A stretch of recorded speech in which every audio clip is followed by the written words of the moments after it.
Okay, right on, sister. Okay. YouTube when ain't going live. Right on. Give thanks. I'm moving too fast. We got to work on when I get we gonna start get my tech team, you know what I'm saying? The YouTube ain't even going live. Brother Ben in the building. Karan, I see y'all. Free them all. You know, I'm Richard checking in. Right on. Good to see all y'all. Show you right. Okay, now we live on YouTube now. I was not on live on YouTube at first. Forgive me. Members of this cast, the ongoing relationship, and this, it's been ongoing. The directors, producer, you know what I'm saying, Shaka King, my nephew, Ryan Coogler, Charles King. I mean, all the cast. Ongoing. You know what I'm saying, and just again, it was and it is a historical move. Judas and Black Messiah. You know what I'm saying. So I will say for those who've not seen it, but I don't know what you're waiting on. You know what I'm saying? Go check it out. Still, you know what I'm saying? It's ongoing discussion. Check it out. Speaking of participant media, latest move that we working on. Shout out to those if anyone's listening. Feel free to call in. Others, okay, come on, Ken. I know it's gonna start here.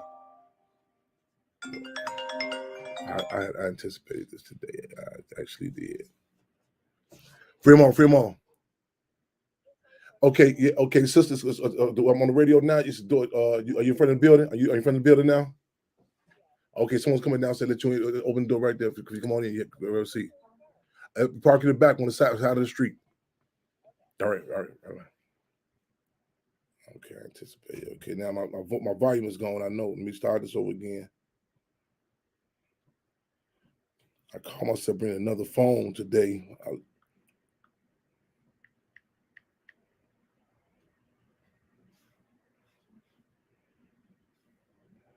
Okay, let's get this going. Y'all forgive me. Okay, we back live now. Back live. Okay, right on. I think the sister coming in was talking about the case with a mother's passing, death in the hospital. That we're gonna go into tomorrow's hearing. What's going on? In fact, Comrade Cool, you can see if Mary Lou is free about 45 minutes, so she can call in. We have her on to give us the basic on the touchdown with because we try to use every campaign as an educational process and bring people to certain points of unity. Whether we talking about the Free Fred campaign when I was here captive, or we talking about the Say the Hampton House campaign, is to really up the ante, heighten the contradiction, so people can relate to the details of how does this go? Just for example, when you talk about political prisoners, a lot of times these issues are detached from the people. And it's people say, well, I don't understand what a habeas corpus is. I don't know if I can, the legal dynamics. But the way we organize it, we take the campaign to the masses of the people, so people themselves can relate to it, identify with it, in layman's terms. The Say the Hampton House campaign, there were countless of people that came and said, you know what, man, my grandfather worked all his life, he's about to take his house, and it even exposed the contradiction to the point that I think it was Brother Mario Reed, the Recorder Deeds office in Cook County, has said this is one of the most blatant examples of predatory loans in regards to the Hampton House, in regards to my grandparents. And we would find out there's so many commonalities with the contradictions that we are subjected to. That we don't care healthcare system in the hospital. So we try to do it in a way that is objective, analytical. In other words, that it's not just like I tell people, you never heard me say the police killed my daddy. And see, subjectivity stunts one's ability to make proper summations. And a lot of people are not even conscious of it, how they just me and I.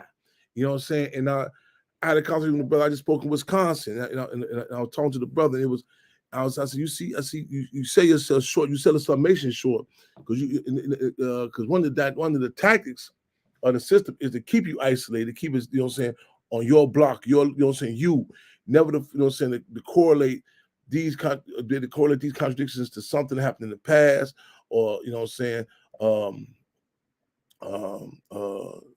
any of your counterparts. So our politics, on the other hand, we attempt to heighten the contradictions. It's not just some abstract that we all come together, but potential allies. You know what I'm saying? Because you cut yourself from allies that can address certain contradictions. You come in, you hear the mean. Black women are going through, or black men are going through, and there are certain peculiarities, certain unique dynamics with that. But the mass, the people, you feel what I'm saying? And to put that in the fight for that, you know what I'm saying? I said on a number of occasions, though the government assassinated Chairman Fred, my father, in a graphic depiction, brutally, the deal is this system attempts to, and is successful in many ways, to take out all of our fathers and all of our mothers in one way or another, to whether it be to shoot them down, string them out on some sort of narcotics, punk them out, lock them up, so on and so forth. And deal is to politicize this, and that's the deal. So we'll be talking about these contradictions here today. So we hope even with this campaign, the historical landmark status, the contradictions. Why should they be discussing about Chairman Fred? Why has not it been before a historical landmark? What's the history? The hearing. How does the hearings go? How do they operate? So on and so forth. So these are the type of discussions we're gonna have. And it's a way that we deal with contradictions. It's a way that we deal with contradictions, and it's a way that we heighten the contradictions. A lot of people try to keep it because the fact that being oppressed is embarrassing. A lot of times people you keep it subjective to you. Like I was talking to a brother yesterday. I said, you can tell. I say, including myself. I said, and I'm not even conscious of it. I say, you can tell, someone's been in prison. You know what I'm saying? Including myself. I said, when you eat, how you hover down, or matter of fact, Mother Comrade was even commenting about it. How you cover down over it. You know what I'm saying? And this is not something just on individual. You know what I'm saying? The climate and conditions. You know what I'm saying? I told like even how I eat fast. You know what I'm saying? Because the impact, the dynamics of being held captive, you know what I'm saying?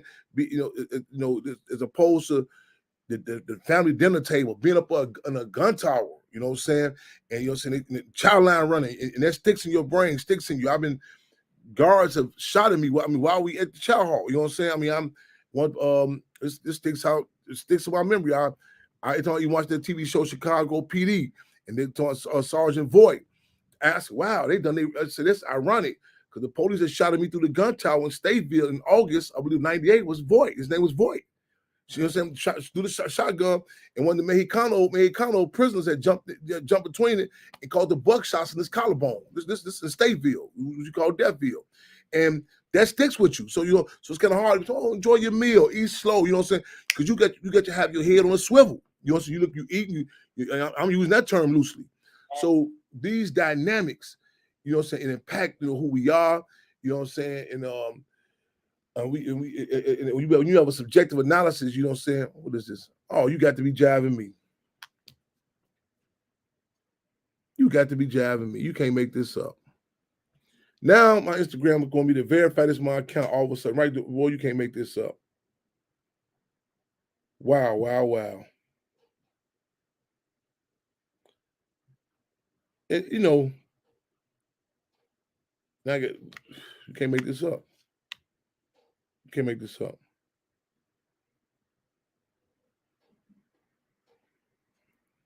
So Instagram, when I gotta verify this my account. We're right doing it. Well, you still going live. It seems like though. I'm still going live on Instagram. Huh? Let me see. It says live. It says you're live. You can see me still? Let me double check. On Instagram? Let me double check. Yep. Okay. Well, I'll deal with that later then. Okay. They telling me I gotta give them something. I don't see this. I gotta give them a security code or something. See me with this technology. I mean, I'll be like Bob Humbug. Okay, I can't.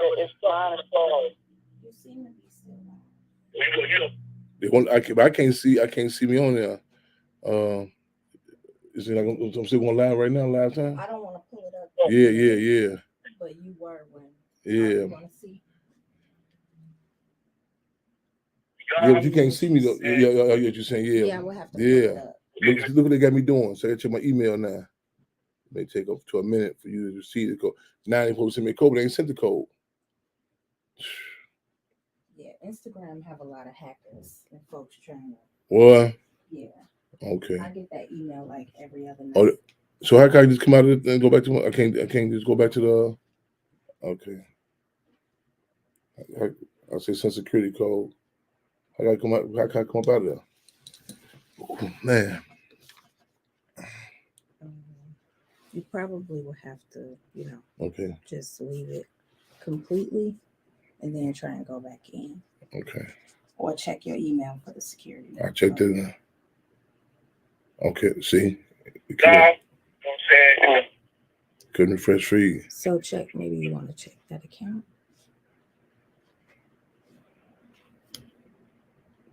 Nothing coming up yet. Okay. Well, it'll come up. Let me see. All right. Whew. Y'all bet with us. Better yes, we say y'all cub with us. Man. I'm gonna have them send them out. Okay. Man. I've been coffee for the last few days. We live on YouTube though, y'all. So bear with us. Excuse me, cub with us. Y'all know I hate doing these. I don't like drinking. I don't do no commercials of these cups.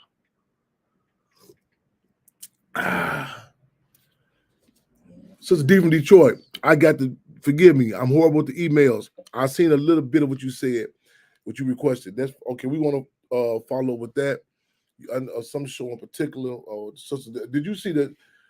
I mean, I'm going to suggest this, Sister D. We talk. Okay, we talking discussing about something particular with Mother Conrad, Frederica Newton, with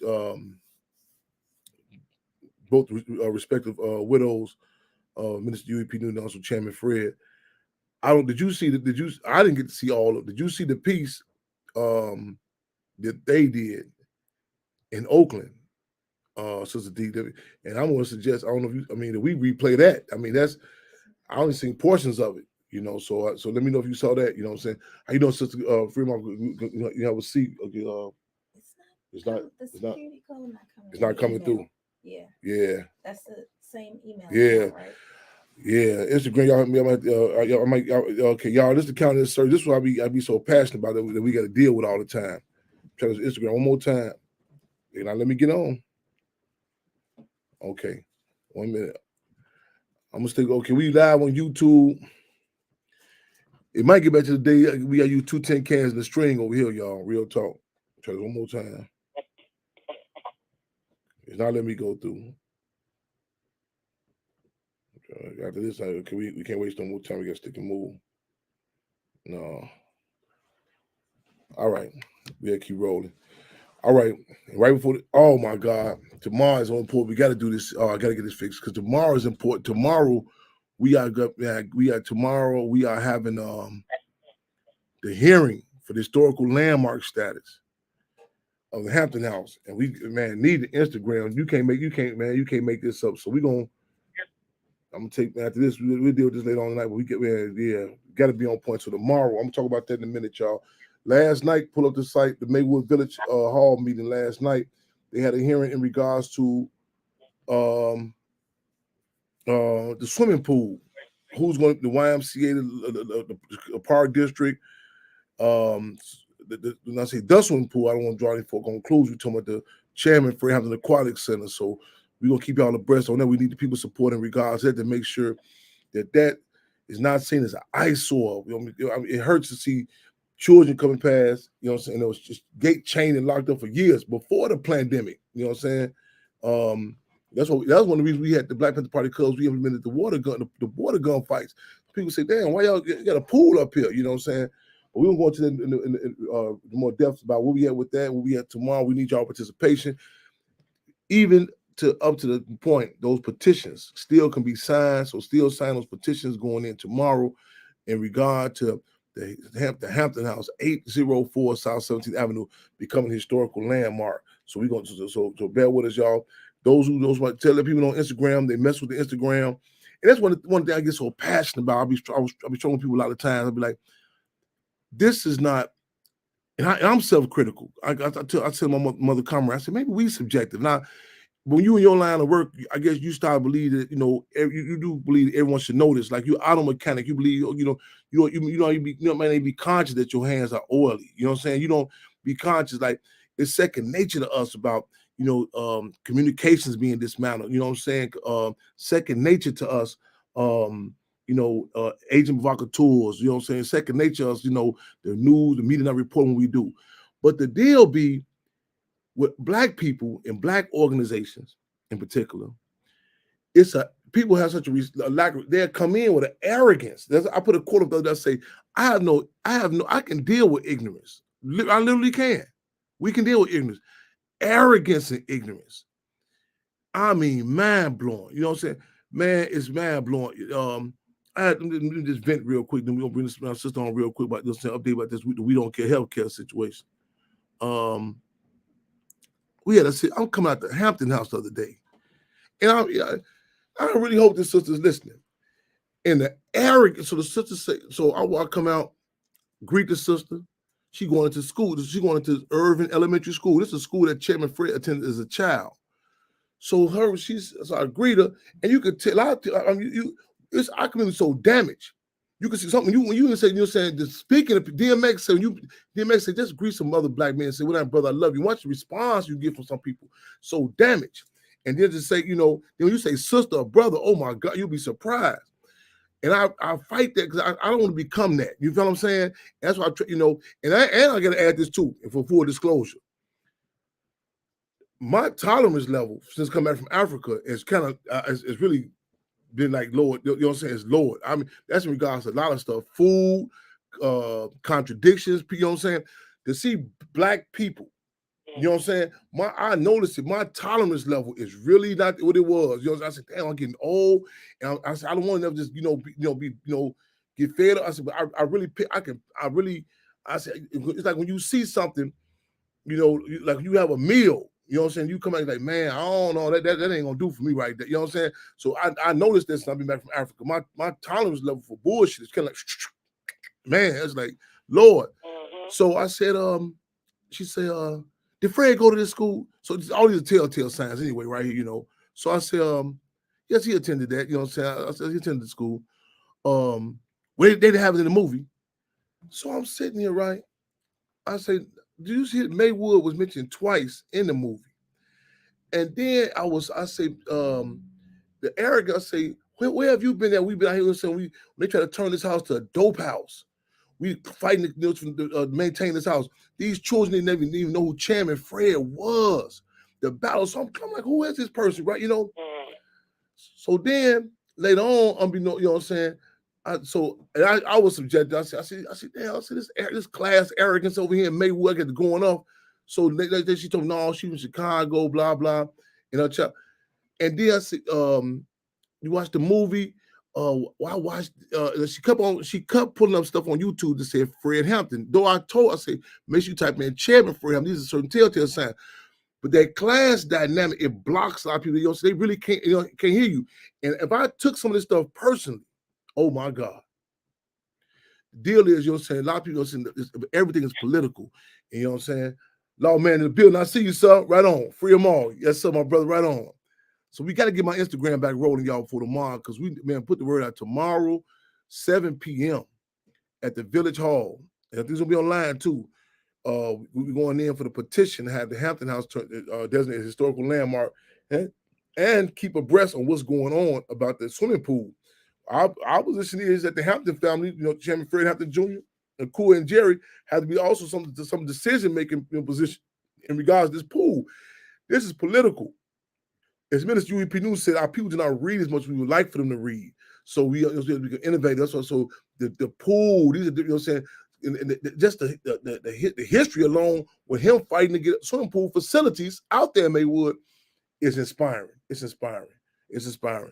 So y'all, okay, my brother Waddy, I see you, man. I'm gonna talk about the students I spoke to today, and I want to talk about the, you know what I'm saying. I appreciate you bringing us out there.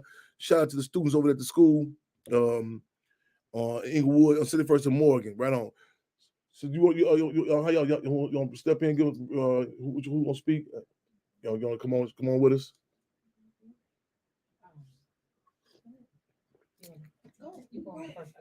I don't know. You got the store. Okay, let's get. So, okay, where it's gonna be at? It's gonna be at 7 p.m. Y'all need a few minutes? Yeah. Y'all need a few minutes? You need a few minutes? All right, okay. Tomorrow, 7 p.m. Central, Maywood, 7 p.m. Central Time, Maywood, Village Hall. That's at 40. Why am I? That's at 40 Maywood. I mean, excuse me, 40 Madison Street. That's what's going to be at. Why am I? I'm thinking on 5th. But that's what's going to be. Okay, I'm glad we're getting this clear now. So 40 Madison Street, Maywood, Illinois. That's okay. So I think I'll be delivering making a statement. Yeah. Okay, that's at 40 Madison Street, Maywood, Illinois, 60153. Okay, so that's right before you get the first, I believe. Okay, I'm glad we pointed that out where we're gonna be at. So yeah, let's go. We're gonna touch on a few subjects, you know what I'm saying? But we finna go hard about this detail about this historical landmark, y'all. Before we go, we're gonna roll in with it. Any callers in queue? Is the Village Hall or Village Courthouse? Let me get that clarified. Let me know if Mary Lewis she's called in also. If she's on, bring her straight in. Cause I have some questions I still have in regards to this process. So Conrad, cool. You can't give her a heads up. You know what I'm saying, to call in. Do we have any callers in queue?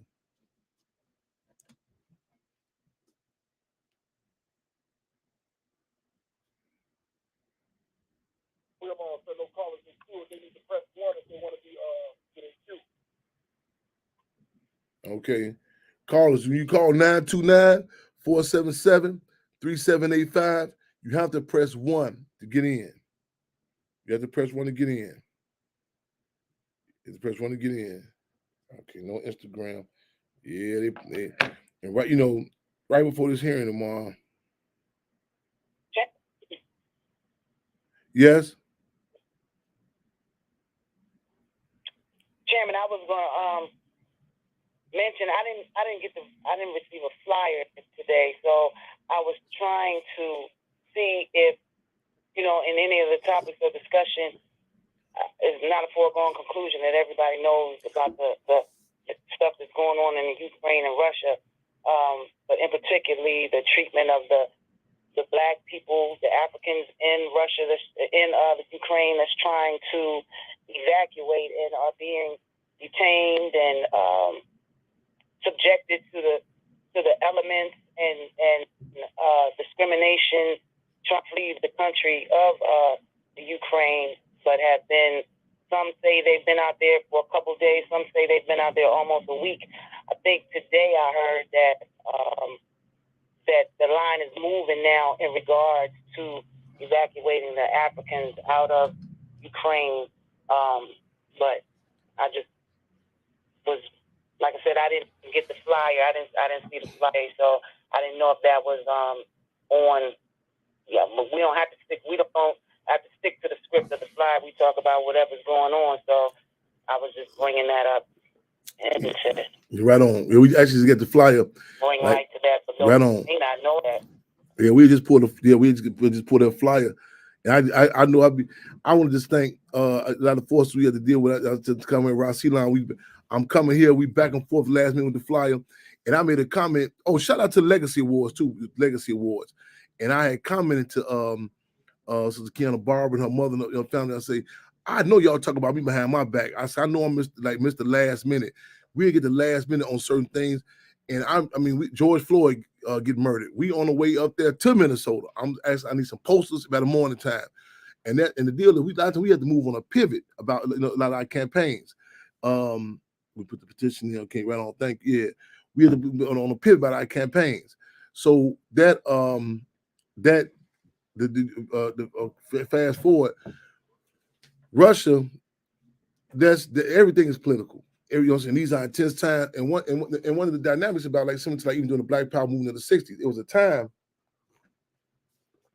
time when, in many cases, when you talk about contradictions pertaining to the Black community, many times you hear us reference other communities so people can correlate, they can relate to it. In other words, they can say whether it be political prisoners or whether it be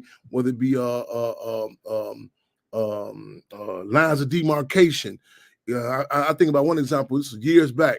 I was in Oakland and we were passing out flyers, and one brother had said something to me like, "Man, I have issues with this is on the tenure of George Bush Senior, President George Bush Senior." He was saying something in regards to hold that call in, hold that call in, no doubt. Come bring that call in right on. Got him. One second. Okay, bring it. Okay.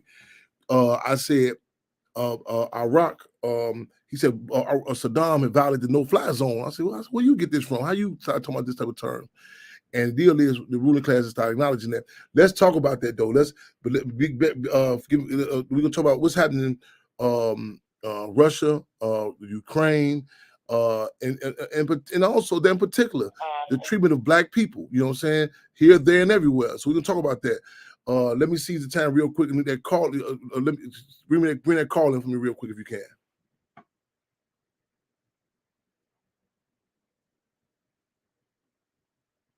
How you doing, brother Chairman? This is brother Ken. Say it again. Who is it? Yeah. This is brother Ken out of Houston, Texas. How y'all doing? Oh, we will. Okay, welcome to Fremont Radio. Fremont Radio. Okay, well, my fault. Forgive me. I was looking for this call about this. But it's still welcome. You're welcome. Welcome to Fremont Radio. Yeah, yes, indeed. Okay, so give me one minute. Give me a heads up. If we get that 773 number. It's a number calling in, but it's update for the historical landmark. But without doubt, welcome to Fremont Radio. And call it. You say Ken from Houston, Texas. Welcome to Fremont Radio. Yes, sir. Thank you guys for having me. I was What's in your mind? To let the people know we're trying to save Brother Otha Wallace right now. We're asking for every revolutionary to go to othal.org, othal.org, and to donate what you can and share the page so we can reach everybody, and we can start by saving this brother, and we can save many more. He's been wrongfully accused of harming a police officer down there in Daytona Beach, Florida, and we believe everybody deserves a fair day in court, so we're trying to pay for his attorney's fees. So we're please asking everybody to come together on this one thing, and that way we can come together on many. Okay, you want to get a website again, or any respective background information? This is you know what I'm saying. Yes, sir. No problem. The website is othal.org. That's othal.org. Okay, and the brother is Othal Wallace. What happened was around June 23rd of 2021, the police have a body cam video where they claim it's Mr. Othal Wallace sitting in his car at his apartment complex, minding his own business. Some say he was even celebrating his daughter's birthday that day. And then the officer who came up to him was known in the neighborhood for harassing people. He had been reprimanded before for a bad arrest where he bust somebody's head open. And he'd even been written up for crashing his squad car to two parked vehicles at a local bar. So he approached him with no reason involved to do so. And whoever was in the vehicle, they said was Mr. Wallace. He seemed concerned because he was asking questions like, do you live here? The officer was asking that. And so when the officer wasn't responding to Mr. Wallace, he said, why, what's wrong? Mr. Wallace decided to leave, which was his God-given right to do so. And the thing about it is, the body cam footage get kind of hazy after that. You could hear a kind of a scuffle because the officer was trying to hold on to the man in the video for some strange reason. And that all reminded me of the slave codes, which said that, number one, whether you were free or enslaved, we as Black people could not own a firearm in this country, and nor could you defend yourself against any wrongful actions of a slave patroller. And so we want to make sure that even though we lost so many lives on the streets, Mr. Wallace could have lost his life that night, but he was a survivor. But we don't want to let him fall to the wayside as they try to kill him still by giving him the death penalty in the courtroom. It's time for us to stand up together. We can do this legally. We can do this together. And all we got to do is just march down to othal.org, put in our donation, and share that site. Make sure we reach every one of those revolutionaries, and then we can free this man and free many, many more. Are there any respective independent court dates coming up? Yes, sir. He actually has one set for March 4th, this Friday. If they don't change it, it's supposed to be a case management conference. He just had, we were able to, thank goodness for all the donations that have come in already. We were able to use that as a down payment for his attorney team. So he just switched attorneys to some great, wonderful attorneys down there in Florida who handle these types of cases all the time. And so, we have to pay the remaining balance, though, so that they can be comfortable. Research shows that when a person has well-compensated and competent counsel, they are less likely to receive the death penalty. So even if, you're not as revolutionary as some of us who believe that we have a right to defend ourselves or we have a right to be let alone when we didn't do anything to anybody, at least you can believe that we have a right to a fair trial. And the death penalty has been overly used in this country, especially against our people. So even if nothing more, your donation will go to try to help stop that, So that's what we're trying to do, bring everybody together for this one cause. And it's the man's birthday this month, to be honest with you, March 30th. So, it'd be a great birthday present if we can really come together and help save this survivor so they won't try to take his life anyway, thinking that we're not watching. Are there any outlets that he's spoken or is able to speak directly? Well, he's had a problem with him being in there. They try to claim that when he speaks in public to the public, or if we talk to him and we relay a message or something, they claim that they're afraid he's going to incite violence. These parts down there in Daytona Beach, Volusia County, one of the attorneys we spoke with told us how racist the sheriff is in Volusia County and the type of things that go on. When they were so-called looking for him after the incident, the police was calling him names, coward, and things like that, which is not becoming of a chief of police who's supposed to be looking at people as innocent until proven guilty. So you can see the clear bias, in the situation. So what we have done, we the community is working with the People's Legal Aid Project and the family to try to help pay his attorneys and bring our brother home. So we really appreciate you, Brother Chairman, for allowing us to speak on this issue. And we ask everyone to please go to othal.org, othal.org. We think this is highly important in this day and time to hammer home, the idea that we do not want you to kill our people in the streets anymore. And we think if we can bring some parity in this situation, it'll make a race soldier back up and think twice before they violate your rights. Right on. Can you give us again, just can you reiterate any the website, any other comments that you may want to reiterate or just stay for the first time? Any other social media handles or outlets that people can be familiarized with the case, and also pending court dates, as well as any contact information that people can contact or correspond with him directly, if you can't put that out for us. Yes, sir, absolutely. Thank you. So first of all, the website where you can donate is othal.org, othal.org. Okay, and also the family is maintaining a Instagram account, Official Legal for Wallace. That's with the number 4, Official Legal for Wallace, is where you can go and follow on IG. You can follow me on YouTube. I'm at Y2 Kenyon. That's the letter Y, number 2, KENYON. All right. Y2 what? This organization is a. Say it again. Could you repeat that? Repeat 2 questions.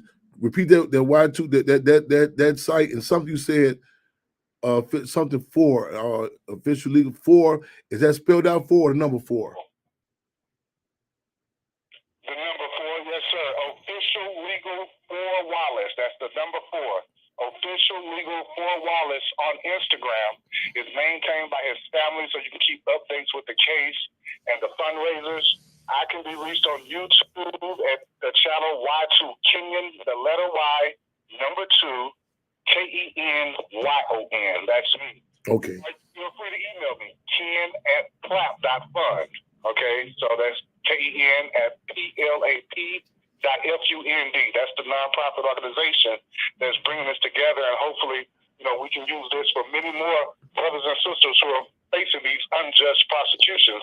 And certainly, Brother Chairman, we hope to work with you as well as you. We know that you are a powerful person in this community, and we want to work with everybody, all the revolutionaries, so that we can make sure we have a network set up, help our people, and at the same time help ourselves. Right on.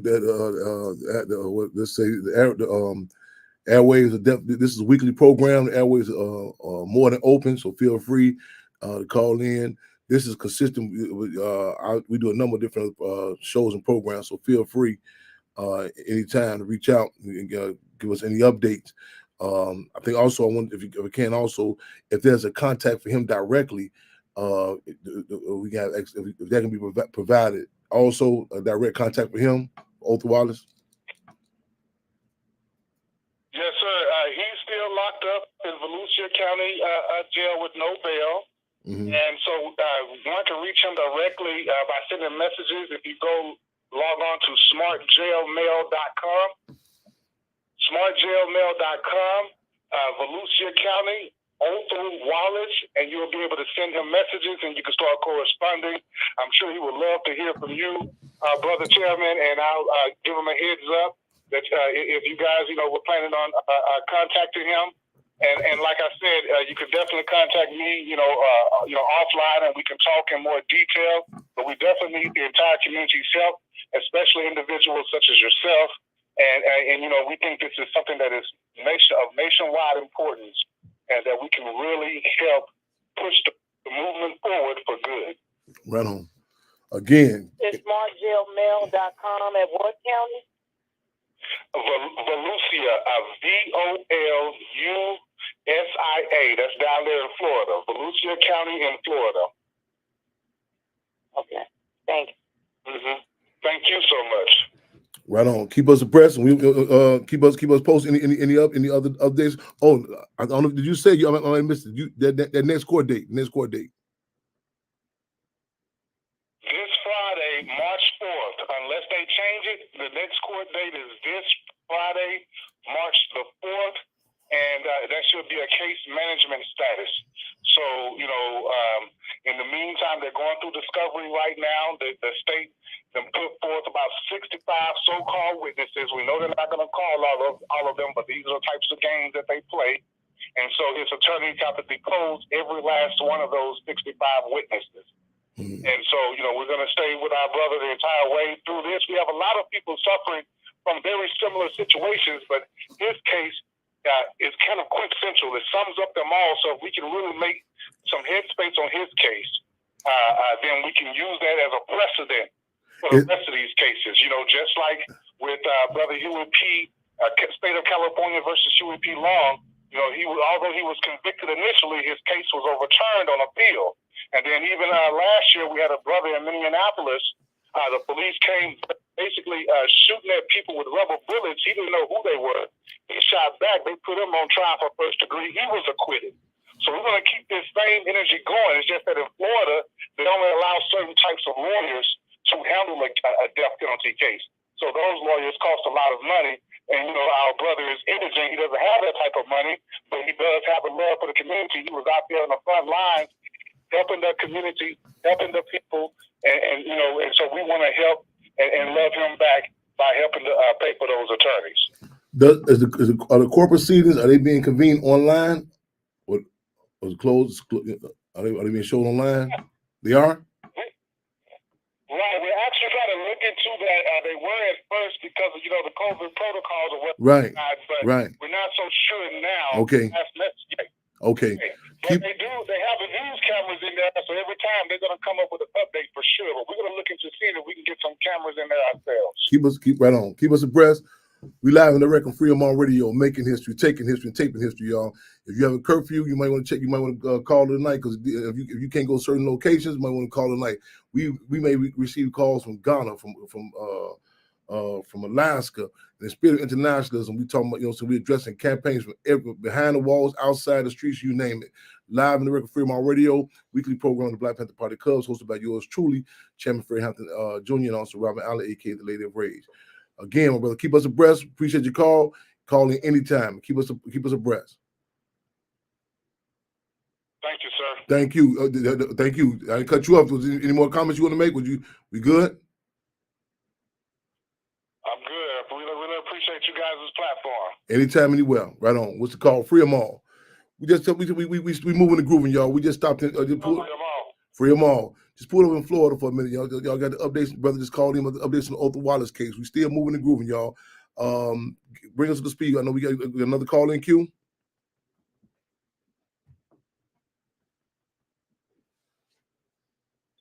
No, sir, Chairman. No callers in queue. If they want to be in the queue, they have to press 1. You press 1 if you call us in queue. Press 1. I know we got some. Okay, press 1, and press 1. Okay. Give me a heads up. Okay, I see my brother Wayne Clark in the building. That's what it is, man. Give the Clark family y'all love and respect. My sister, welcome Freedom on Radio. Y'all can just bring us a little background. What's going on? I'm gonna move this phone because Instagram has got me shut down for the day. I gotta get this addressed by tomorrow. So I'm gonna move a little bit. This how we here on camera. We got it right here. I gotta be real careful with this. Okay, right there. I'm move y'all a little bit. Instagram is off. Okay. Give us a background who we have here, what's going on. I know in general we talking about the We Don't Care healthcare system, but take us back. You know what I'm saying? If people you can, feel free. Yes, hello. My name is Elizabeth, and I thank you so much, Chairman Fred, for allowing me on your platform to tell my story. And I thank you once again, everyone's out there who's listening for me and my daughter's story. My story is about my mother. She just recently passed away, and it's very touching. And I want this to be all around the world and heard. My mother was very wonderful. She was beautiful. She was kind. She was very intelligent, wise, a blessing mother. And the reason why I'm telling this story is, and I'm telling it from the heart. My mother went to the hospital, and she went there for a simple problem. She had indigestion, diarrhea, and an upset stomach. And what happened was she was admitted for 3 weeks. And within the 3 weeks, the coronavirus is going on. So no one was allowed to go to the hospital up there to visit her. So I would call her every day and every night. And she would reach out to me and she says, baby, I'm doing okay. So one day I was talking to her on the phone, and one of the staff members, they came in and they said, Miss Barbara, that's her name, who you're talking to. She said, my daughter, she would like to come up here and visit me. They said, well, there's no visitations right now, but we're working on visitations. So let her know that. So I told them to tell her, Mom, okay. So the next following day was great news. They said, we worked on it. Your daughter can come up here. So I was so happy about that. So I came up there to check on my mother. Within 3 weeks, have went by before they had told me this. But when I went up to the hospital, I was very devastated and disgusted at what I have seen about my mother. They were not taking care of my mother correctly. My mother had rheumatoid arthritis for 20 years. She could not walk, nor can she stand.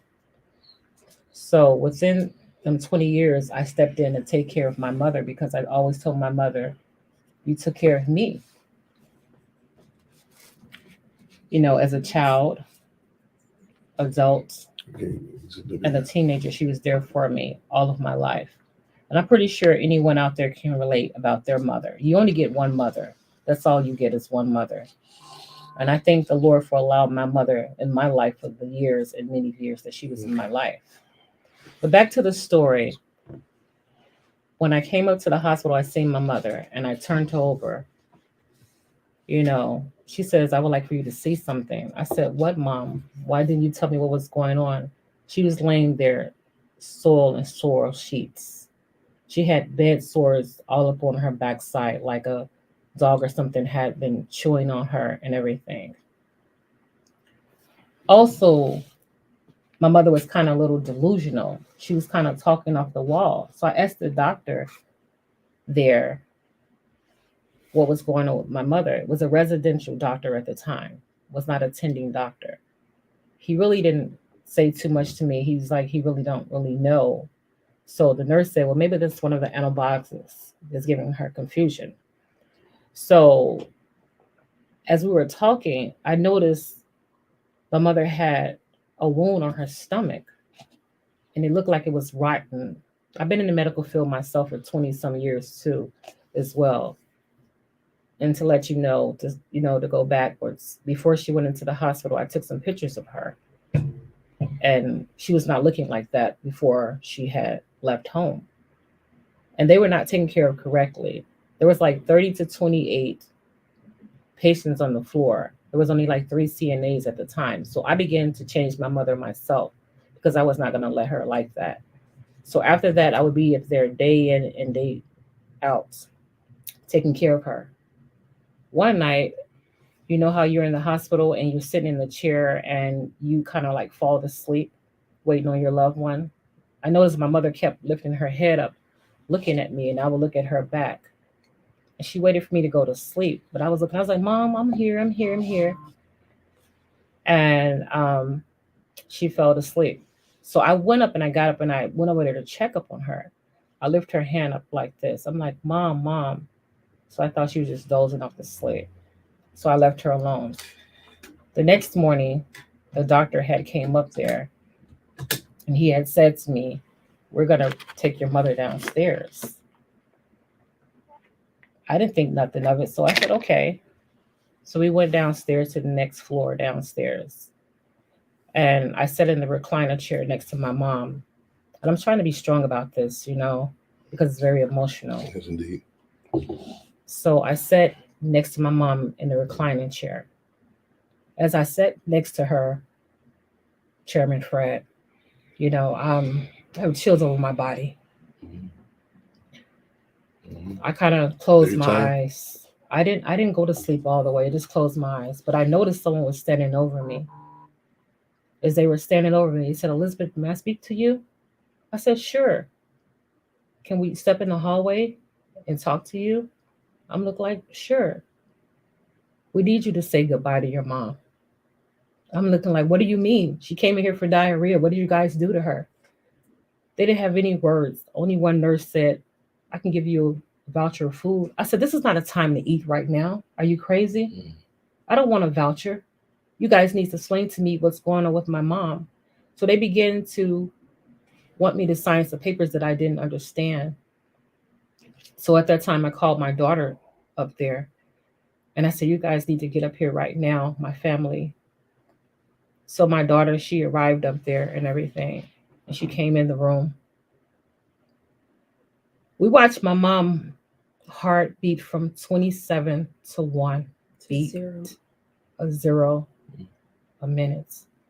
I thank the Lord for allowing me to see my mom heart go from there to her last breath, because everyone cannot say they have experienced that. And I was there by my mom every step of the way of her journey within 20 years of her not walking. I said, Mom, just because you can't walk, my legs are your legs. Anywhere you want me to walk, I'll go. Anywhere you want me to reach, I'll reach. And within that minute, that was a beautiful thing, because I knew that I did right by my mom by taking care of her. A lot of people would put their loved ones in a nursing home, but I didn't.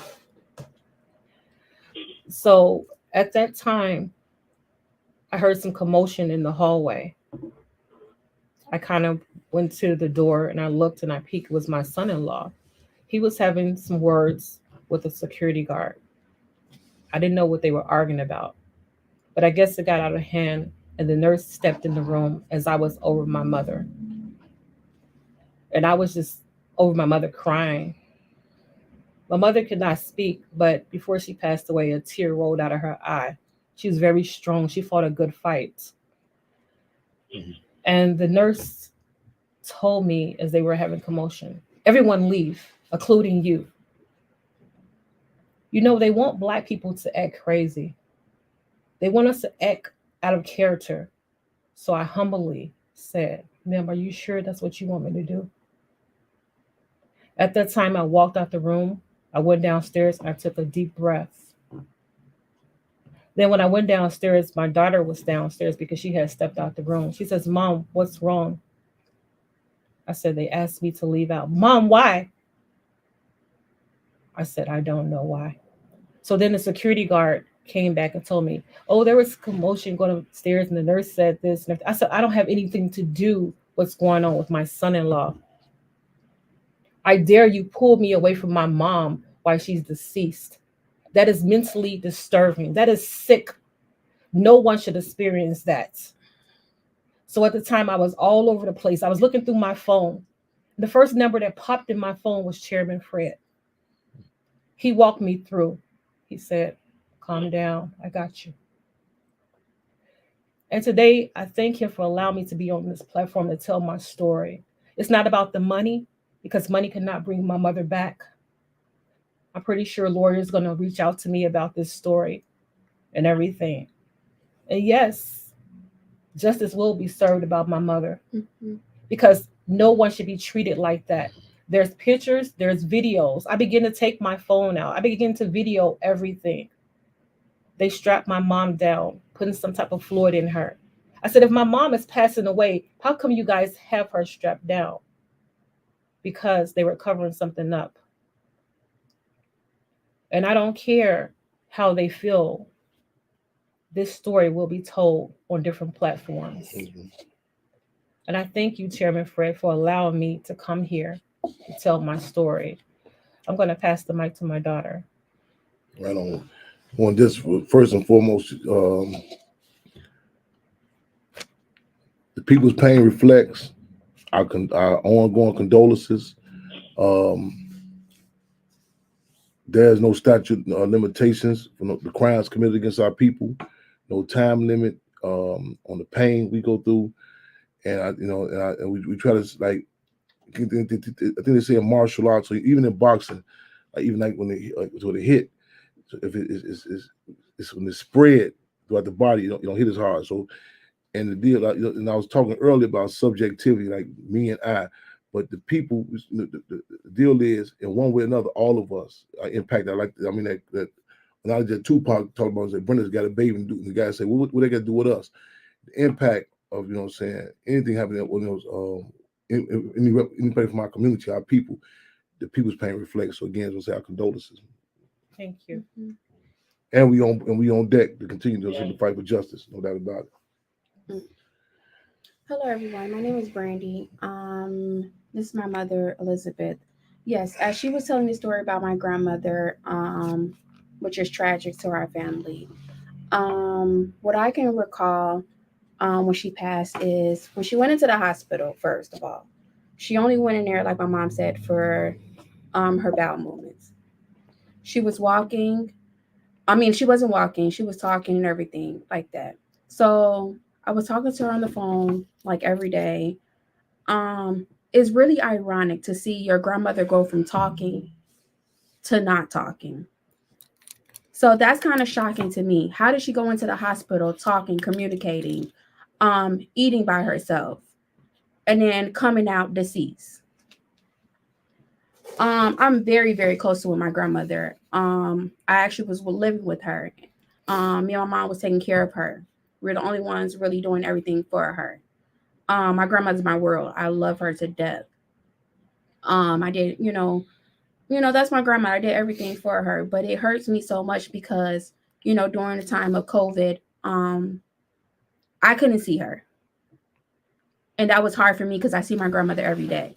The only person that could go up there was my mom. I'm thankfully that she was able to go up there, but I couldn't see her. Only thing I can do was talk to her. So the day that I actually was able to see my grandmother was the day of her death, which was very breathtaking. The day that my mom called me to come to the hospital and tell me that my grandmother only had a couple minutes to live, I couldn't believe it. I wasn't ready to let her go. I thought when I got there that she was going to come back because I didn't want to accept her being gone. I wasn't ready to accept. When they told me, Brandy, you need to get yourself prepared, I'm like, don't tell me that my grandma's going to be okay. There's nothing going on with her. As soon as I got to the hospital, I immediately went upstairs and I was like, Nanny. I call her Nanny. I've been calling her that all my life. I said, Nanny, get up. I'm here now. You can wake up now. I immediately said that. And I noticed that she didn't wake up. It took me a minute to suck everything in. And everybody around me kept saying, Brandy, you have to let her go. She's not. And I'm like, I'm not about to let her go. I'm not. And I just began to cry and scream because at that point in time, I knew that she was gone. I watched the numbers go down and down till she had no breath at all. I couldn't bear it anymore.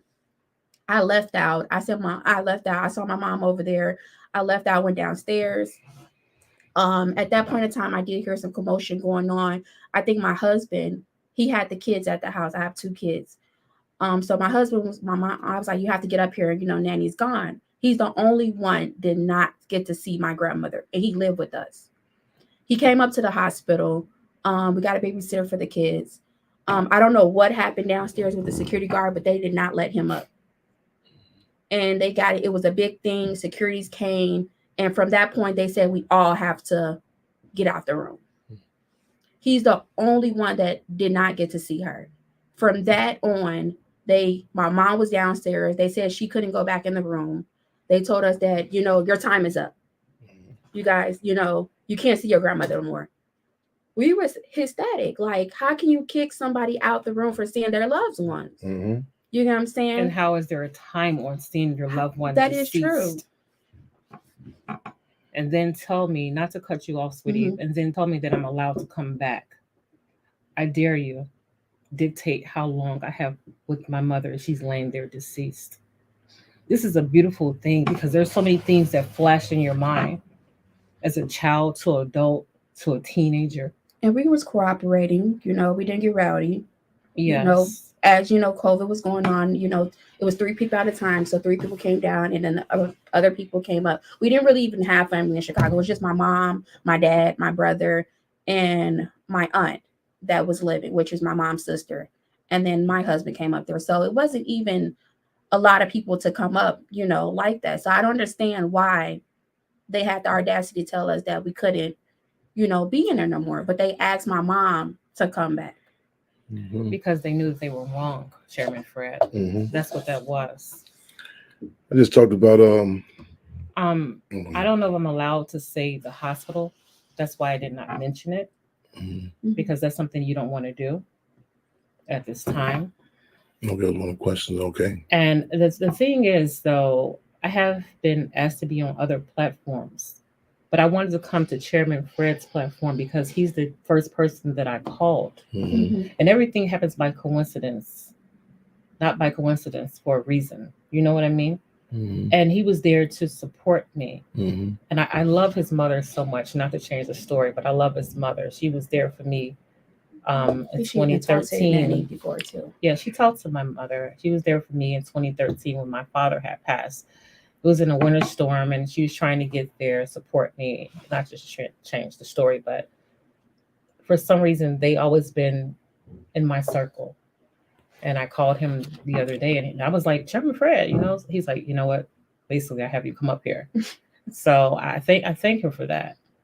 And, I believe everything happens for a reason in 360, and it's on God's timing, not on our timing, but on God's timing.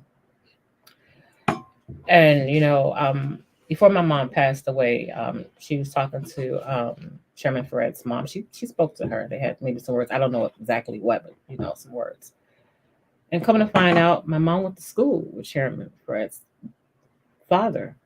So that's why I said everything happens for a reason. But I want the world to know what happened to my mother. How a woman goes in the hospital talking and come out deceased.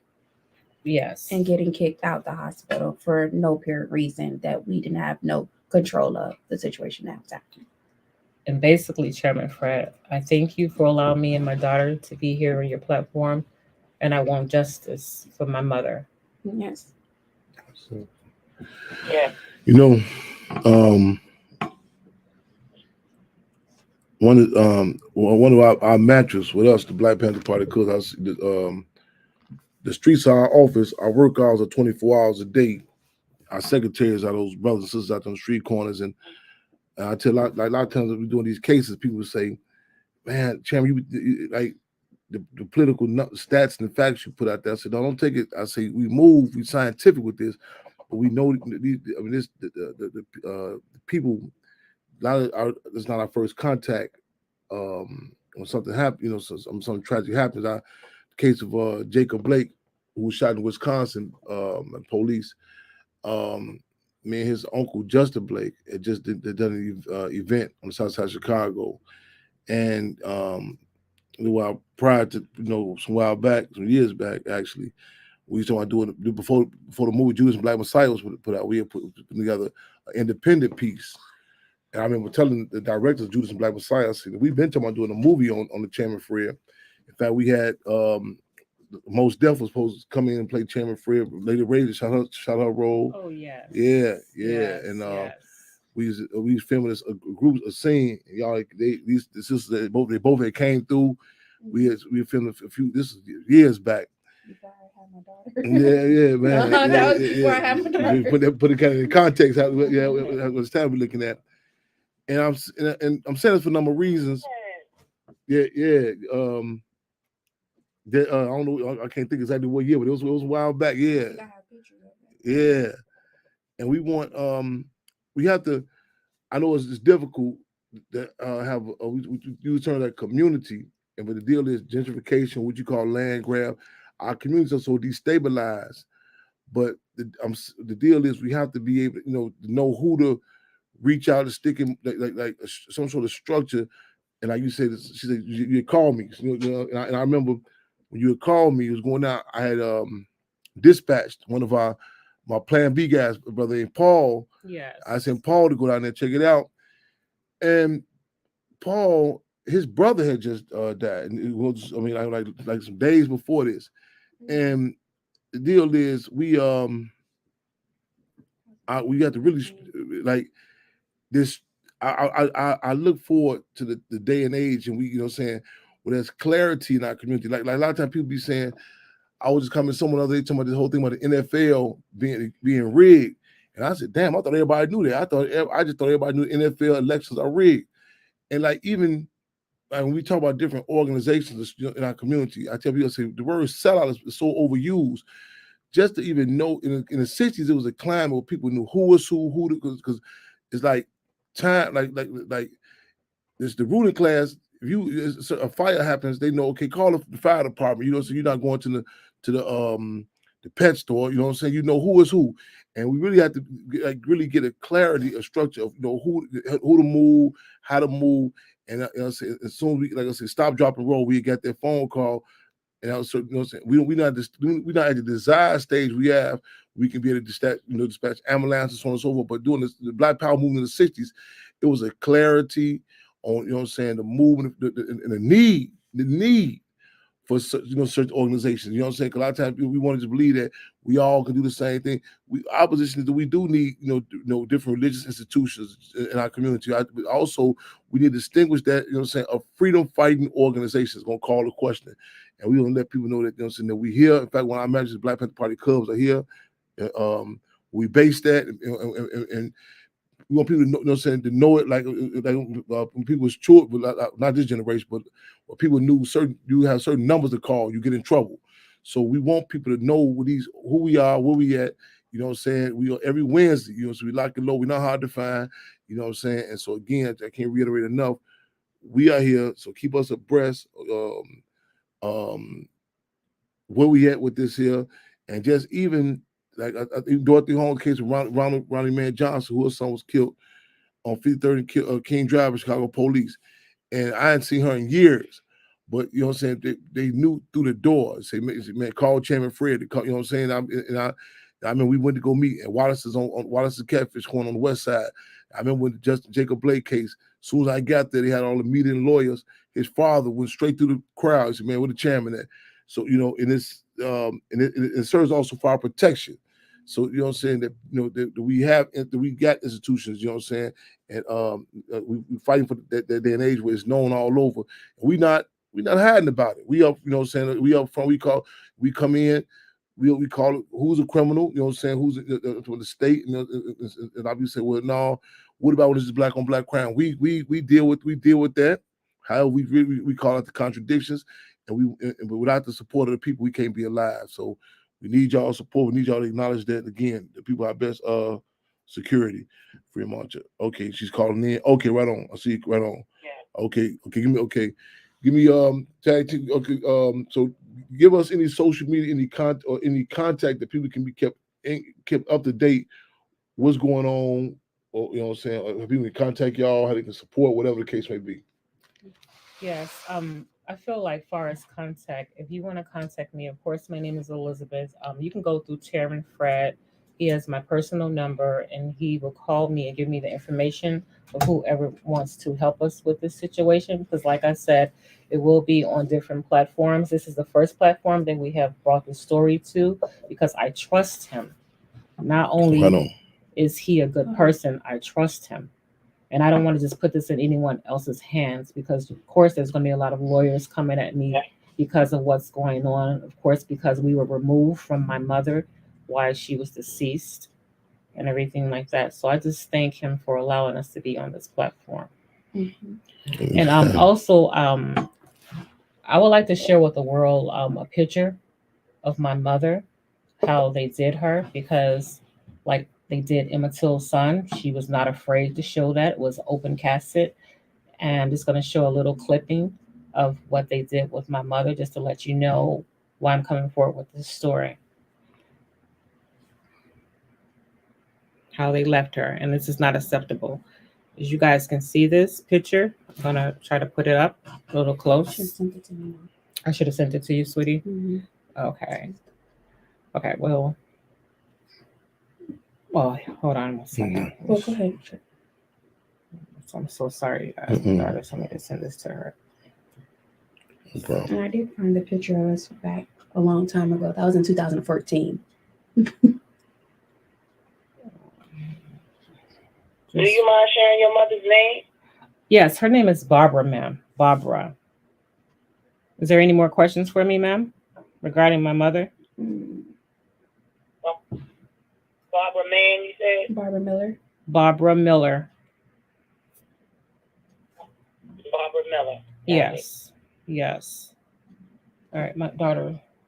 Did you receive it? Just Oh, yeah. Barbara Miller. Yes, ma'am. Also, during the indication of what happened with my mother, if you guys can see that picture, Chairman Fred, you want to see that? This is not acceptable.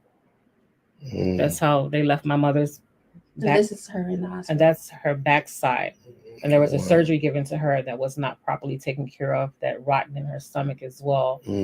And due to the surgery, my mother had congestive heart failure, meaning that she should not have that surgery because I was her power attorney at the time. She was not in her right mind. And there was no paper signed for that. So therefore, they went against my consent and also my mother's consent for that surgery. Oh, sorry. Yeah, so yes, malpractice and negligence, as you said, ma'am. Yes. Okay. So at the time there were videos taken, and I began to take out my phone and take a lot of photos. And I also was doing some recordings. And I know when you're recording someone, you got to let them know that they're being recorded. So therefore, I let them know they were being recorded too as well, because I was like, you guys are not getting away with this. So I had to think quick. And when you are all over the place, I had to pick myself up together and be strong and do the right thing by my mother. And that's why I'm bringing this story to the world. Thank you so much, Chairman Fred, for allowing me to tell my story as a friend. And your mother is so wonderful. And everyone. Thank you. Anytime. We are servants of the people. We are honored and humbled to serve. We are live and direct again at Freedom on Radio. Keep up, y'all. We will keep y'all abreast. Again, now 929-477-3785. We moving and grooving in the spirit of internationalism. We understand we're traveling the world, putting these campaigns in an objective political context, y'all.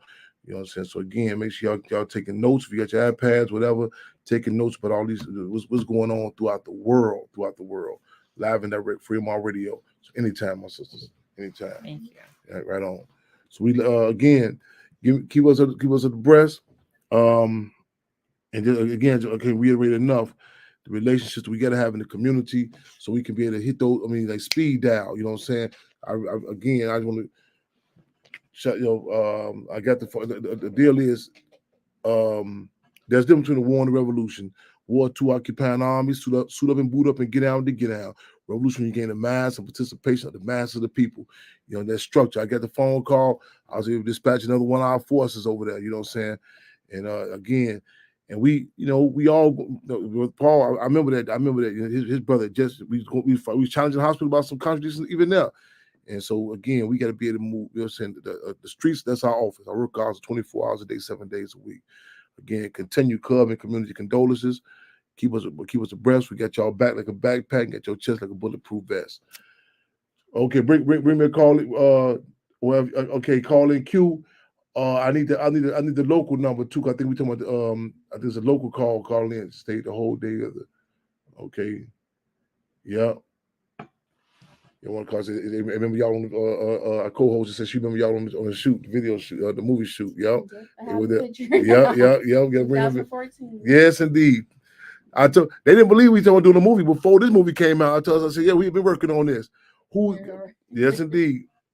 Wow. Yeah. Yeah. I was a little thinner then too. What you say, co-host? That's your mom. They hung out the whole day. We were talking. Yeah. Yep.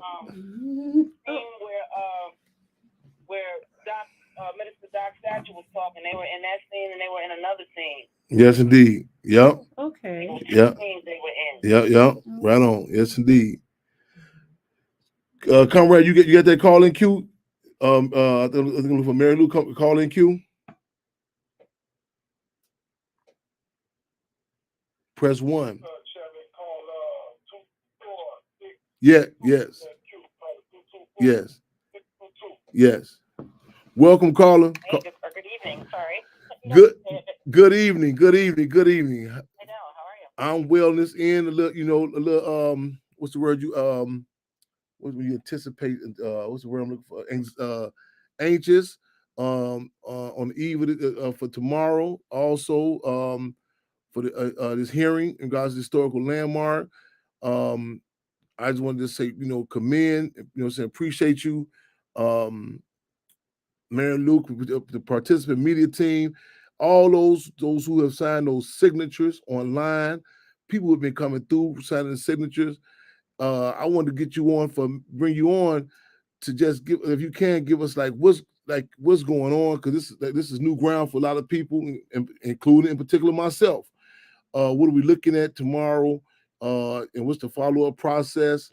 And what does this mean? The historical landmarks, so people can understand the significance of this. So if you can, let us bring us up to speed. Sure. Well, yeah. So I'm Mary Lou Seidel, Director of Community Engagement with Preservation Chicago, and we submitted the application. You took the application over last week to Village Hall and had it formally submitted, but we'll go before the Maywood Historic Preservation Commission tomorrow because we are seeking a landmark designation for the childhood home of your father, Chairman Fred Hampton. There are about 25 landmarked homes in the village of Maywood, and from my preliminary research, not one of them honors a person of color. They're all old, dead white people, right? So, yeah. As a white historic preservationist, I have to be very full disclosure. Like, this is what we're working very desperately to change in the world. But in particular, there are certainly famous people from Maywood, but the legacy and the reach and the power of your father's legacy is something that needs to be recognized by the village of Maywood and elevated. Some towns, this process tomorrow, it's the first meeting. If they agree, they're going to vote to preliminarily advance it to the next level. And then it goes to a public hearing. After the public hearing, the Historic Preservation Commission votes on it again, and then it goes to the village board for the final vote. So it's a little bit of a process. It'll probably be 3 or 4 months before it's over. But I think the importance of it is to put up on Maywood's website and in everybody's minds the significance of this place, right? Yes. People say, well, in historic preservation, you want to honor the place where the action happened, right? So Yes. where he was born, not so important as where he lived when he started his activism and when he, you know, we can only go off of his childhood home because he barely adulthood to live. So Yes. that's what we, you know, this home and the home where he was murdered was, you know, Chicago has done its very best to erase Black Panther history, Yes. right? Yes. They demolished the headquarters, they demolished the house. You know, right now we thought we were in line to get the vacant lot next to the house where your dad was murdered. And now they're doing this, we think we already committed it to somebody else. Yeah, we're going to call. We're going to keep on them on that one. But right on. all of these efforts, you know, Yes. if we can start offering tours of the places where the Black Panther Party in Illinois operated, where your father gave some of his greatest speeches, Yes. and really tell the story of that history, how it was erased, how the, you know, the Chicago Police Department and the FBI worked hand in hand to assassinate your father. Mm. It's a story that needs to keep being told now, today, in 2022, as much as it did in 1969. Yeah. So it's taking a place in this historic preservation world, which is pretty woefully underrepresented by sites of significance for people of color, and elevating this. You know, some cities, sometimes when you're landmarks, you might be able to be eligible sometimes for grants to do improvements on the house, or you know, some grants for programming. It really tells the village of Maywood, and it tells the world that Maywood cares about their history and they care about Fred Hampton. They are proud of the influence he's had on the world and how his core education, in school anyway, came from their village. Mm. Oh, let me say again, appreciations, like even, and just I'm you point out a few things, and like a lot of times people don't know them. I mean, I guess the difficulty that comes with, you know, just for this, you know, these type of conversations to happen. These are intense times, and historic moves are made during intense times, and you would think it's a no-brainer, you know, so just as, okay, just designate. I mean, the fact that the building is still there, the fact that the actual school, elementary school that he attended is still across the street. The high school he attended is across the street, you know, and then that's known. We're going to mention it, the place which, as you said, we're going to push for that also, that the vacant lot, right, where he was assassinated, along with Defense Captain Mark Clark. And this is, you know, and this is a time when certain discussions, certain terms are being acknowledged publicly. There's a big, you know, debate in regards to what they refer to as critical race theory. Again, critical race theory, where, you know, some people saying, you know, should sudden information even be mentioned? Not whether you disagree with it, not that, though. And you know, this is, and people have to have not only they have the critical analysis to be able to, like, I tell people, like, even like the Panther Party would have these mock trials, and the cases would be convened, and the information and the evidence or whatever brought forward to the people, you know what I'm saying? And it wasn't like a dictator, but this is information people have to have. And the Panther Party also said that information is raw material for new ideas. I spoke at an elementary school today, and I said to the students, it's not by coincidence that you all do not know, you know, much mentioned by Chairman Fred and Black Panther Party. So we want to encourage again everyone to really be on board. We're pushing for everything in regards to this status, and its approach is Mary Lou just pointed out, it's a protracted. You know, it's not, you know, I know people say you go in tomorrow and that's it. You know, this is not even the first stage. This is, you know, again, part of the process. The swimming pool, the aquatic center, we're talking about there too. These are conversations that people, there's no way. I mean, Maywood, I think, is what 21, 23 blocks. I mean, it's illogical that every household doesn't know who this person is. So we're going to need. Someone said, where can they say? You can go to SaveTheHamptonHouse.org up until the last minute tomorrow. And let me a question. I know I seen something earlier. we're okay. This tomorrow is not a okay. It'd be you, myself, and I think my mother, according to Jerry. She would definitely be there, making a statement. This is on Fifth. Where is this? This is the Village Hall. Where's this? What's the address? 40. What's that? I thought we were gonna be on Fifth. Yeah, let me. I'm gonna call up the address. Okay. Right. I think there's a split. I think the meetings are held. I'm not as familiar with Maywood as you are, so you got to tell me. I'm still learning. To pack it off at one address, but yeah. Let me just look for the agenda while we're talking. You were talking a minute ago about Emmett Till. Mm-hmm. People haven't heard of him. Some people haven't heard of him, which is always stunning to me. But when we worked with the family, with Emmett Till's surviving family members to landmark the home where he and his mother lived, yes, murdered. Yes. And people on his street didn't know. People who lived on his block. I mean, granted, it was 1955, but there's a lot of people in the neighborhood who absolutely remember Emmett Till. They went to school with him. They're Pumani. And you go up and down his block, and some people don't know that Emmett Till lived right here. And which is, by the way, that's on 65th and St. Lawrence, correct? Yeah, 6427 South St. Lawrence. 6427 South St. Lawrence. Yeah, Ironically, I mentioned before, ironically, the relationship with my grandparents and Emmett Till as a child, and then ironically, that's on my paternal side. My father's side, on my maternal side, my grandmother stayed on 64th and St. Lawrence. And I, as a child, I stayed with her, so it's kind of it's something. It's weird, the connections, Wow. Yeah. Yep. And then when your grandmother lived in Summit, she used to babysit for Emmett Till. Yeah. I just did a I learned that in the movie. When I watched that film, I was researching for the landmark nomination. Yeah. Till home. Yes. I jumped up out of my seat. I was like, "What? Hampton's mom?" Wait, I gotta see this. We just did a powerful panel. Chicago, right? Yeah, we just did a powerful panel last week. What's his name? He was at the house. Elder Walker Lee, Walter Patton. What's his name? He was also there when they came and got Emmett Till. He's Emmett Till's cousins. He was at the house. I just did a Zoom meeting, a panel with him last week.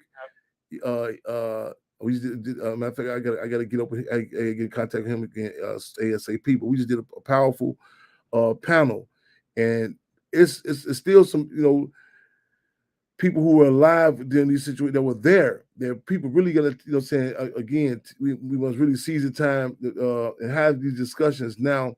While people are still around. So again, this is. Let's have more panels. Not even inclusive with this campaign to have this the historical landmark.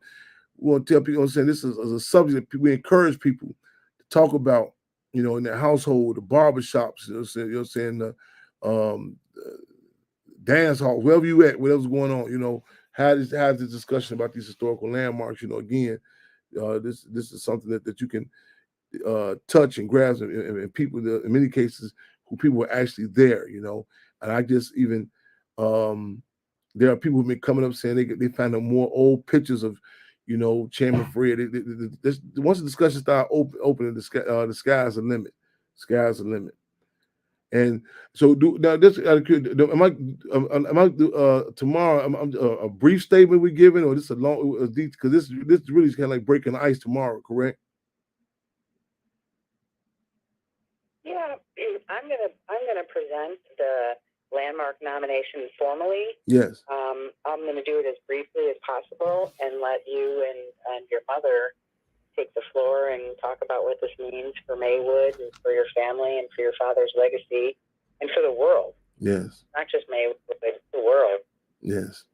His words and his actions, his brief 21 years, changed the world and changed the way people feel about the possibilities. His murder was it was meant to discourage that hope. It was meant to make people run away and stop fighting. But those of us who still believe that you can knock me down as many times. Yes, indeed. One more time, then you knock me down. Yes, We're gonna indeed. keep going. Yes, indeed.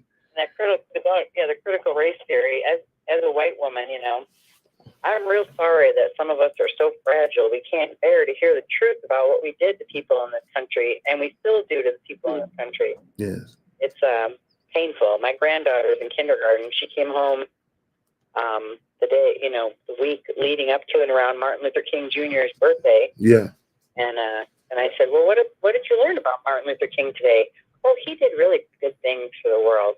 I'm like, oh man, you can't. I even with Dr. King, I tell people, I say, I mean, it's limited. The legacy is limited to this one sound bite of a speech, and you listen to some of his speeches. I'm talking about, oh man, I mean, deep in-depth discussion. I mean, most people just just giving this cut down, minimized, this one sound bite of a speech, and it's a detriment to, to history, to people's minds, and everything, So we really have to fight for this climate to have these type of conversations, regardless where people someone may reside on the political spectrum, but to have the discussion, at minimum. Yeah. At minimum. So I give us again, are you gonna give it the time and what we hopefully we can see this, people can see this online tomorrow. I gotta get my Instagram fixed before tomorrow morning. This tomorrow at 7 p.m. We're gonna be update, like giving people live updates. I want to again thank you, participant media, the consistent meetings back and forth, last minute emails, Rosie and the rest of Michaela, the rest of the crew, constantly, just the behind the scenes stuff. A lot of times people don't see what's going on. Again, the breaking of the eggs and chopping of the onions and tomatoes before the omelet is put out there. And again, I just really appreciate this. Because this is intertwined with the house. This is because we say the Hampton House is bigger than the building and more significant than the structure. It's a spirit, it's an energy, it's a polity that comes with it. It's inclusive, to go against all odds. To dare to struggle, and that's the campaign means. The house encompasses that. We want to accomplish that spirit. So we gonna go in there tomorrow, and we're gonna also keep us abreast too about the vacant lot on the west side. So we don't want to drop the ball with that. We're gonna multitask. So Right. yes, indeed. Let me see how we're looking on time. Absolutely. So the meeting tomorrow, March 3rd, is at 7 p.m. and it is at 125 South 5th Avenue or 5th Street. I don't know if they're avenues or streets in Maywood. Mm-hmm. And there's about 12 items on the agenda, but the real substance of one is number 7, the Hampton House nomination. Mm-hmm. Yeah, it's going to be beautiful. And as as people are learning about history, I was on a call earlier tonight. Fannie Lou Hamer is probably one of my favorite civil rights warriors. Yeah, she's phenomenal.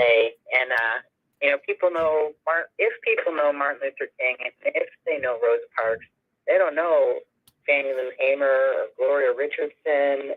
All these really, Fannie Lou Hamer was a sharecropper.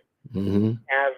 She didn't graduate high school. She might not have finished grade school, but she knew what the people needed, and she fought for it as hard as she could. She had disabilities. She had many kids to take care of, and she just kept fighting until she didn't have any fight left in her. She passed away. Yeah, she was Fannie Lou Hamer, phenomenal. Yeah, she. Yeah, I mean, she. Exactly. That's what she said. Sick and tired of being sick and tired. I'm sick and tired of being tired. Yeah, she is phenomenal. Yeah, phenomenal. Long live the legacy and the history of Fannie Lou Hamer. These are need to know people, who stood up under contested conditions, y'all. Yeah, right on. We got everybody, y'all. We clear on tomorrow. Before I head out, I just want to. Go ahead. Want to just send my love to Elizabeth, who was just speaking about her mother, Barbara Miller. Oh, breaks my heart. Yeah. No daughter, no human being should go through that. yes, Daughter or family should have to see yes, that. And until those things end forever, yes. we keep fighting. Right on. I'm definitely gonna pass that along to him, and that's Tomorrow. look forward to tomorrow again. Appreciate you. Appreciate participants. Appreciate the people. All those signatures, those been coming through.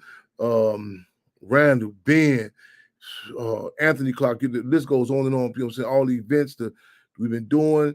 You know what I'm saying? Again, keep continue. Let's continue to make history. Let's continue to take history.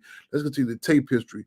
I don't take it for granted that we are able to go to this, at the same house that Chairman Fred grew up in. The discussion. I sometimes just sit there and flashback, and I hear about children in the school across the street. They say the children be debating, like, man, this is. I'm sitting at his desk, this is his desk, and it just, it's a world figure, you know what I'm saying? But came from a place that's, grew up in a place that's geographically small, but it represents a political giant. Geographically small, represents a political giant. You talking about the Maywood, Illinois? Come on, see for yourself. 804 South 17th Avenue tomorrow. 125 5th Avenue, 7 p.m. We'll be giving these statements. We're gonna document this here, and we keep y'all abreast of the process about getting the Chairman Fred home historical landmark and in Maywood, 25 other homes, no people of color, none. It's not these contradictions. I tell you, it just seems normal. Actually, the sad thing is it is normal. We're gonna up the ante. We're gonna up the ante. You know what I'm saying? We're gonna fight for the swimming pool to be open. You know what I'm saying? The State Hampton House Community Garden is a discussion to be relocated, but we're gonna continue to feed the people. We're gonna continue to serve the people. You know what I'm saying? We will keep y'all abreast, y'all. Any else? Anything that we missed? Any closing? Any other comments, Mary Lou? No, it's just really grateful to be here. It's an honor. It's an honor to be doing something in 2022 to continue the legacy of Fred Hampton. Well, Glad to be here. appreciate you. Thank you for being here. This is live. Co-host. Any closing comments, co-host? No closing comments. My condolences to we want justice for Barbara Miller, and my condolences to Elizabeth and her daughter. Once again, excited about tomorrow. This legacy must continue, and this is the beginning of it all. Yeah. Another episode, y'all. Again, let me commend Right. Frederica Newton, Cool and Jerry, the CRC in Oakland, California, Central Committee. All Oakland is still rumbling from the energy there. Keep y'all posted. Y'all stop what y'all doing. Get online. Watch what's happening tomorrow, 7 p.m. Central Time. In regards to the process about getting the house of Chairman Fred be historical landmark. In the meantime, between time and after that, keep y'all heads up, eyes open, and fists clenched. Represent love, respect. Keep us posted. Let's make history. Let's take history and tape history. What's the call? Free them all. Take us on out. Love, respect, my brother. Mm-hmm. I'm on the air right now. On the radio right now. I'm going to be up for 5 minutes. Yep. Yeah.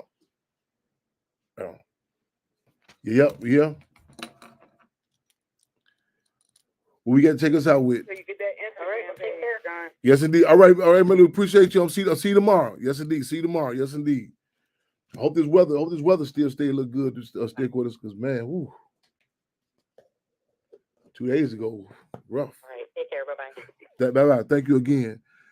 So look, Mary Lucida, she's been on the job with this whole campaign, landmark status, participant media.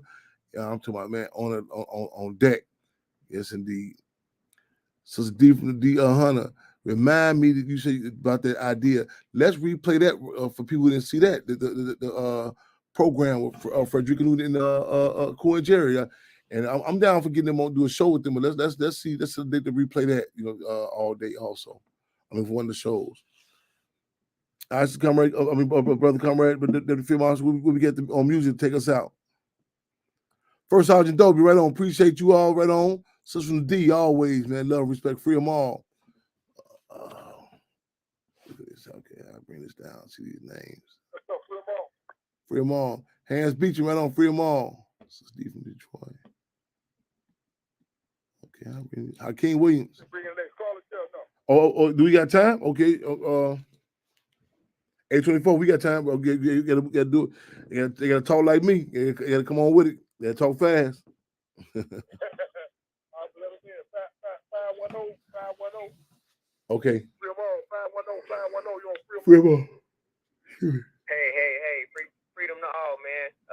Come on. Called in late. I guess I made it. I've been promoting this opportunity, this simple path to economic empowerment for our people. I'm rooting for everybody black. Just because I'm rooting for everybody black don't mean I'm hating everybody that don't look black or ain't of African descent. You know, create a free account at themagnificentdom.com.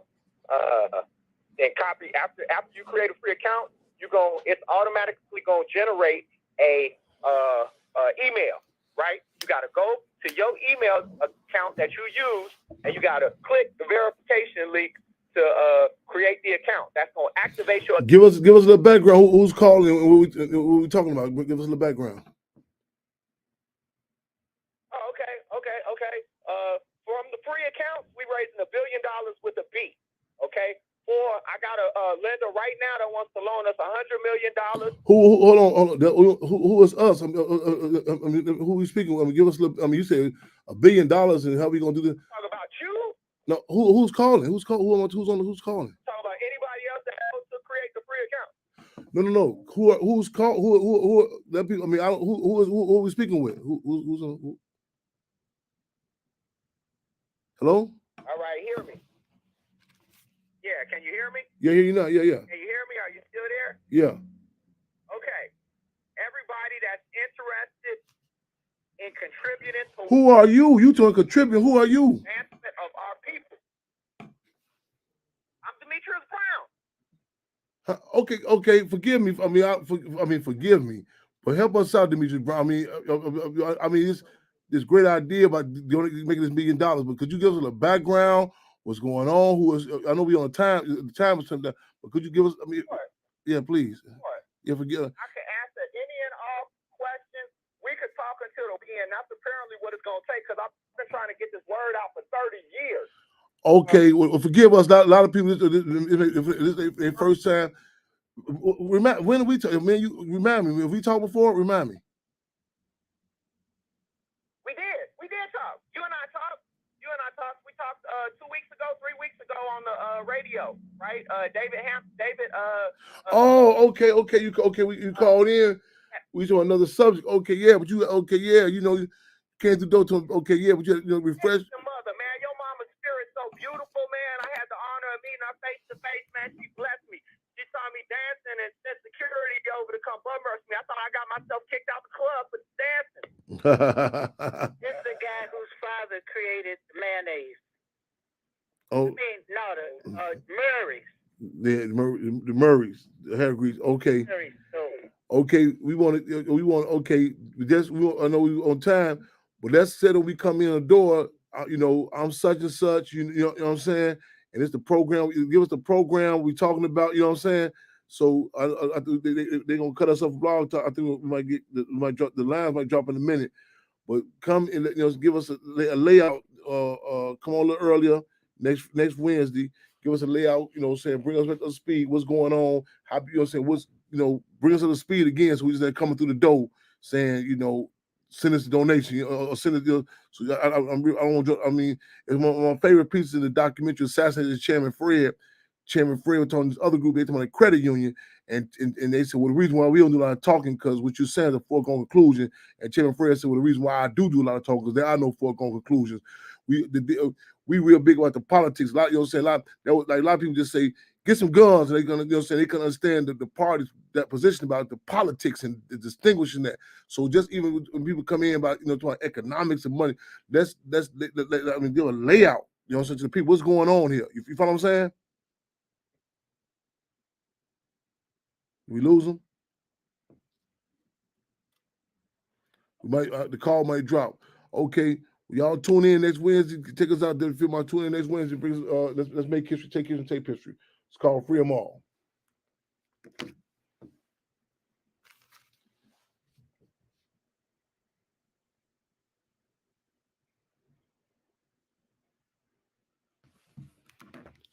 They feel my okay, y'all. I'm trying to get this Instagram fixed before tomorrow. 7 o'clock tomorrow. The hearing tomorrow for the public hearing for the historical landmark status. Robert Taylor in the building. We coming. Hey, Father's Day. We headed that way. How your cigar on deck, man? Also, hit me up for Wednesday. We got some calls next Wednesday. We meet about the trip back to Africa for Chairman Fred's birthday. Tune in with us, y'all. Okay. I mean, give me some rest and do my statement up tonight for tomorrow.